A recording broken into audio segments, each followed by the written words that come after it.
So the very first card that we have coming up for you as your underlying energy is the Sun, which is a beautiful card. The Sun speaks about the potential for great happiness. Wherever the sun shines in your reading, it signifies illumination. Everything comes to light. Everything seems better under the sunlight. It's like everything is clear to you now. And this is underlying energy, so that it's kind of bodes well for the whole of your love life. I think if there's been doubts, if you've not been sure about how things were going, like there have been secrets maybe, or, things just haven't been clear. With the Sun energy here now, things are going to become much clearer to you during this first half of April. And what is it that you will find under the sunlight? Well, we have the Two of Cups at the heart of your reading. And the Two of Cups, sometimes known as the soulmate card, speaks of a perfect union where two people come together and they work perfectly together. They can be mutual support, mutual love. I mean, it is a very platonic card, but it is that kind of perfect union of two souls, of two people. It's when the perfect person seems to come up in our life. And this is a love reading, so I refer to it in a romantic sense. But I mean, the Two of Cups can come up in a business reading where you have the perfect business partner, or a friend who's like the perfect friend when you need them and they help you through a difficult phase. But the Two of Cups here, it's brilliant, especially next to the Sun. Maybe now you're starting to notice that there's a relationship here, or something that you want. Maybe you've wanted that type of connection with someone for a long time, and now you suddenly see a path to it, or you suddenly now believe that there is the potential for this. You may already have met someone like this from the past that maybe you weren't sure about how that relationship was, but now with the sun shining down in your love life, you're able to see that relationship for what it was and for how perfectly the two of you kind of got on. Whenever the Two of Cups comes up, I'd never see it as one-sided. I always see it as two, because it's perfect. So the two people, they mirror each other. They feel the same way about each other, whether they're both expressing it at that time or not. I mean, if we look in this card, those two people, they're looking straight at each other. So there is this love, there is this connection, either with someone, like I said, someone that you knew from the past, someone that you met now, or this is where you're headed. This is the direction that you're going in. Sometimes we can even sense people like that. Like even before we meet them, we can sense that something big's about to happen in our lives.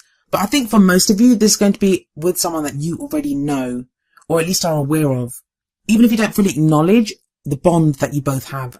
And the reason I say that is that we have the Two of Pentacles coming up as a past energy. Two of Pentacles talks about when you're having to juggle things, when you're having to make decisions, practical decisions even, but that's still like to try to keep the balance, to try to keep all those balls in the air. But the thing with the Two of Pentacles is when it comes up, we can be so focused on the problem, which is like keeping those pentacles in the air, doing that juggling act. We can be so focused on that we don't really see what's going on around us. We're not fully aware of the big picture because we have to kind of hone in on that one problem that there is. And that's completely understandable. And there's nothing wrong with that. That's how we solve things, by keeping our attention and focus on that one thing. That's how we solve those problems. But it is another two. So it feels like there's been this kind of soulmate energy around a lot of you, but you haven't seen it. But like I said, with the sun there, that's when everything becomes clearer. You begin to see the things that maybe you didn't see before. And I'm wondering if for some of you now, you're getting an offer of some kind, or you're ready to make an offer of some kind. The reason I say that is that we have the Page of Pentacles coming up as a present energy. Now, the present energy, it's the main energy for this period. So this is going to be what you're mostly going through during this time.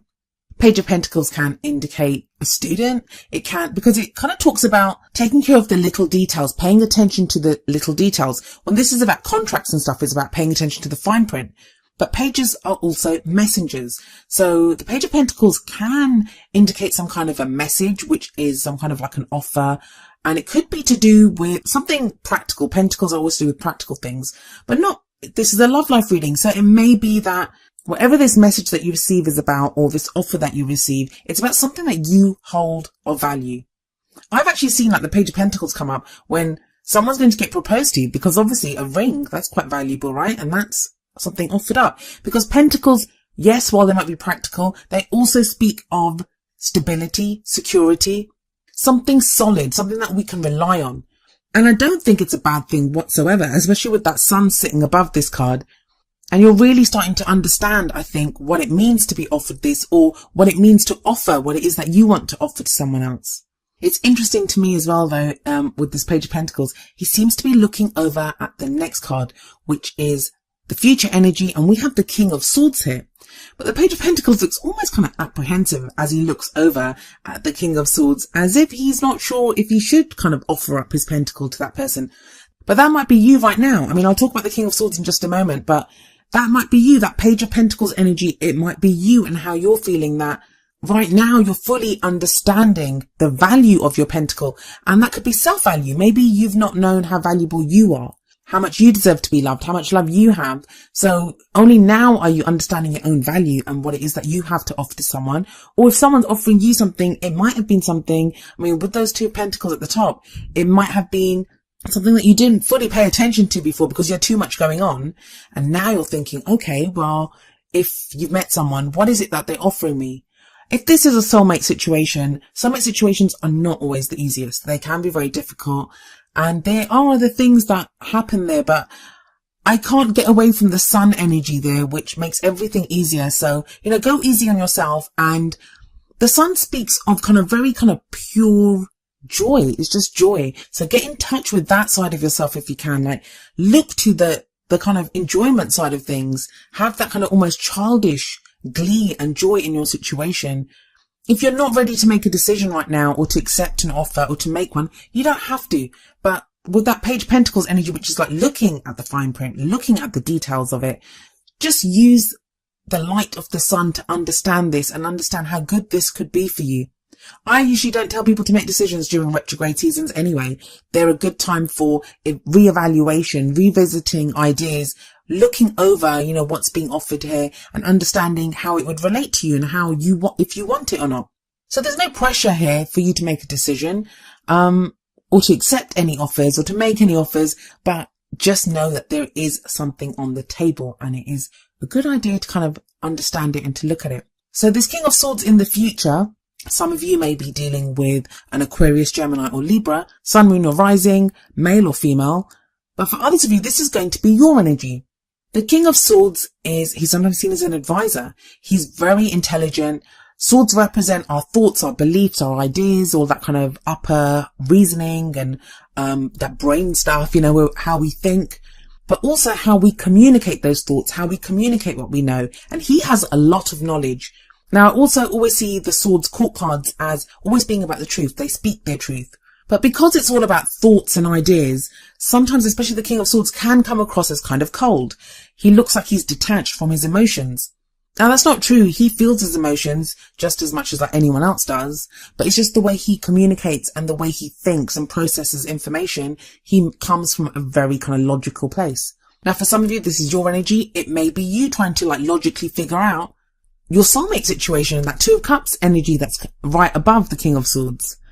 I was just going to say good luck with that, trying to logically understand something like that. But, it could work. Maybe that's what's needed. Maybe if you've been too emotional in the past or had so much going on that now it's like a relief to be able to, let me think about this clearly. Let me try to understand what I know about this person or this situation or what I want from a situation like that.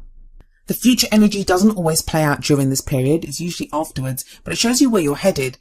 I feel like for some of you, this is going to be your soulmate. This King of Swords energy is going to represent this person that you have a union with or that, you are interested in or that you could meet and be in that kind of Two of Cups situation with. Maybe you have someone in mind. I feel like some of you have someone in mind, but they come across as kind of cold. So you may think that they're not interested, but remember what I said, when the Two of Cups is there, both people feel the same way. So I feel like with that King of Swords there, that maybe in the future, that person's going to communicate and actually speak up and say what's going on. And that might be what you're waiting for, because we have the Three of Wands coming up as your crowning energy. And the crowning energy represents how you get to your goal and ambitions, how you manifest those things that you want. And the Three of Wands is about waiting for your ships to come in. But threes I always see as action cards. Like, what are you going to do? What's the plan of action here? What kind of ideas are we putting together? And what steps are we willing to take? Because the twos are usually about decisions. Like I said, with the Two of Pentacles, which sits above the three, you had to juggle. You were making choices and decisions in the past about practical things even. And then the Two of Cups, like two things coming together. But the threes talk about, okay, so we made that decision. Now what? What action do we take? Three of Wands can also be about when we manifest something and we wait for that thing to come back to us. How are we going to act? What are we going to do? Like, what is that guy going to do when that ship comes in with his cargo? What is he going to do with that cargo? Is he going to sell it? What is there going to be? So it's very much an energy of action. Like, what are we going to do when this comes in? I just feel like I have to say though that for some of you, if you're dealing with someone else, if you're waiting for someone else to come back to you with something, even if it's a new person, you're waiting to meet someone new, or, you know, it's someone else that you're waiting for, wait for them. Like, I mean, I don't mean like sit around twiddling your thumbs, not doing anything. I mean, I feel like you've done that Two of Pentacles thing of juggling and making decisions. You may have put an offer out on the table, or the other person has, but I don't feel like you have to push or to demand anything. Because I feel like with that King of Swords energy, there is this kind of thing about communication, that someone's going to speak their mind. I really feel like someone is going to speak their mind with that King of Swords card there. So all you'll have to decide is what you're going to do when that truth is spoken.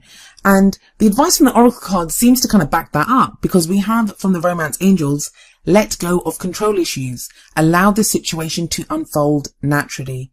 I feel like for a lot of you, you need to see that sun. Like, that's what it's there for. It's there to give you hope, to tell you that things are going to be okay, but you don't have to control anything here. Let's let it happen. You've done the juggling. You've done the kind of like juggling knives or everything else that you've been doing. Now it's just waiting for things to unfold. But I know that's a frustrating energy, like telling people to wait or hang on, or, you know, you don't have to do anything.